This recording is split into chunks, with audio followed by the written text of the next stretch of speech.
这个就是游龙传说。下午再来。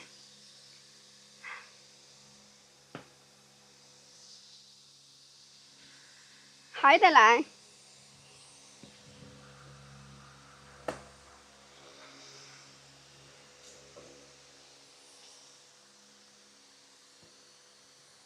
你们下午再来噻。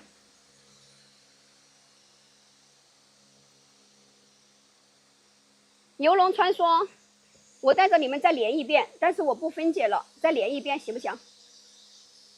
我由慢到快，多连几遍，你们看一下。主要是我到后面说话有点吃力了，说久了这个嗓子有点累。下午3点钟啊，下午3点钟在这里来。我由慢到快，我把动作做慢一点，由慢到快，你们看好不好？你们看我把动作做慢一点，你们跟上比划比划。到后面确实我连续讲话讲几个小时，到后面嗓子有点吃力。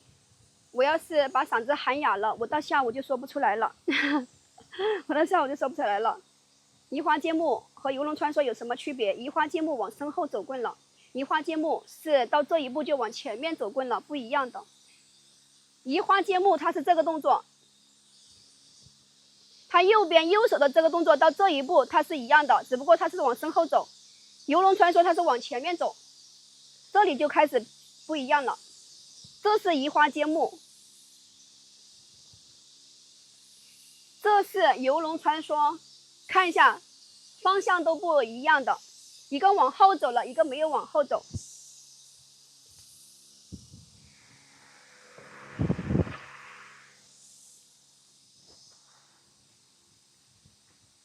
岁数大了行吗？人家70、80岁都在练，你说行不行？来，由慢到快，我做一遍游龙传说的动作，大家自己看，找方向，找思路啊。没有方向感，我的棍子上有一个绳子，这个就能让你有方向感。第一步呢，准备好了啊。看我的腰也是向右的，棍也是向右的，我的手腕是转棍向右的。第二步，转棍。第3步，收棍。第4步，向前带棍。第5步，棍回正。回正在左边的位置，咱们又开始啊，你看这里，回正之后，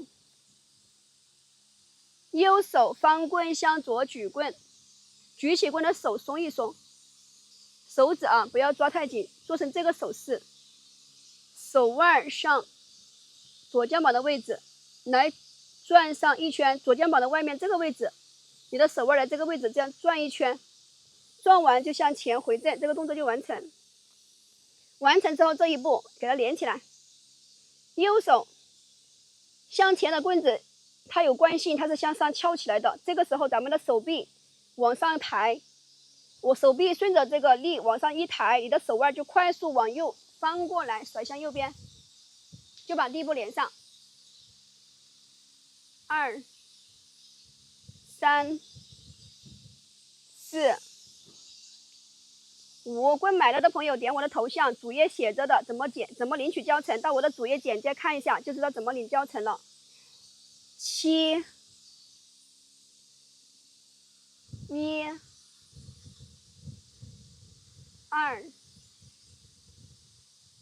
3、4、5、6、7、1、2。做第2步的时候，手指松一松，虎口把棍夹住来转，更加好看。3、4、5、6、7、1、2、3、4、5、6、